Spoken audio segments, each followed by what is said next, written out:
Hello दोस्तों, नमस्ते, प्रणाम, जय माता दी। तो दोस्तों, बहुत ही पुराना और खूबसूरत सा एक देवी गीत लेकर आए हूँ। आप लोग ज़रूर सुनिएगा और अच्छा लगे तो लाइक शेयर कमेंट करना मत भूलिएगा और चैनल को सब्सक्राइब कर लीजिएगा। तो गीत सुनिए। निमिया के डाढ़ मैया लावेली झूलनवा हो कि झूली झूली ना, हो कि झूली झूली ना। मैया गावेली गीतिया हो कि झूली झूली ना।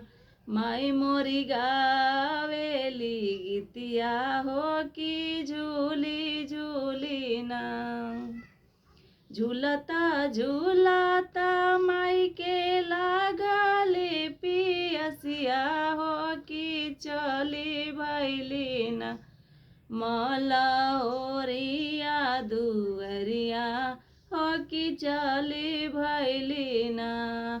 मलहोरिया दुअरिया देवी चली भैली ना।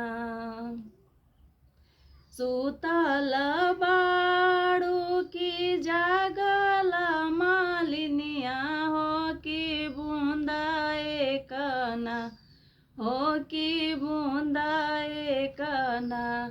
मालिनी पानिया पियई तू हो कि बूंदा एकना।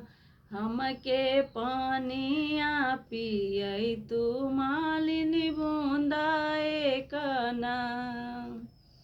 कैसे का पानिया पियाई मोरी मैया हो कि मोरे गोदियाना, हो कि मोरे गोदियाना। बाटे सेवक तोहार मैया मोरी गोदियाना।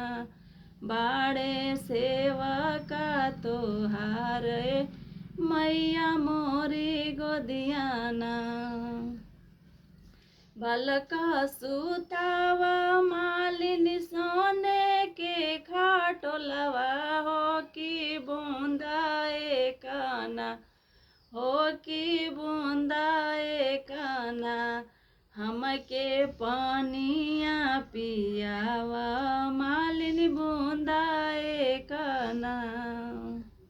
सोने के खाटोलवा मैया टूटी फाटी जाई है हो सेवकवा रौरे ना, हो सेवकवा रौरे ना। हे भूइयावा लोटी जाई है हो सेवकवा रौरे ना।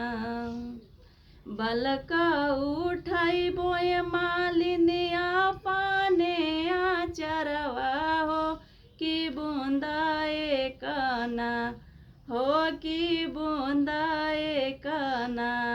हमके पानिया पियावा मालिनी बूंदा एकना।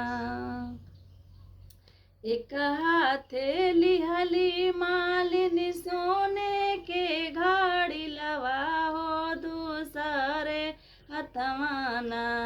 मालिनी रेशम के डोरिया हो दूसरे हथवाना। हे रेशम में डोरिया हो दूसरे हथवाना। जैसे कमालिनी हमें जुड़ावलू हो कि ओइसे ओइसे ना। तोरी पतोहिया जुड़ा सुमालिनी ओइसे ओइसे ना। तोहरी धियावा जुड़ा सुमालिनी ओइसे ओइसे ना। धिया बाड़ी सासुर पातोहिया अपनी नाई हर की के करा के ना।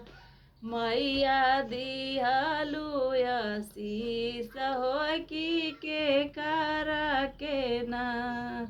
मैया दिहलु आशीष हो कि के करा के ना।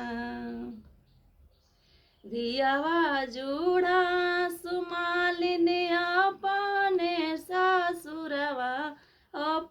पतोहिया तो हरीना हे नैहरवा जुड़ा सुमालिनी पतोहिया तो हरीना नैहरवा जुड़ा सुमालिनी पतोहिया तो हरीना।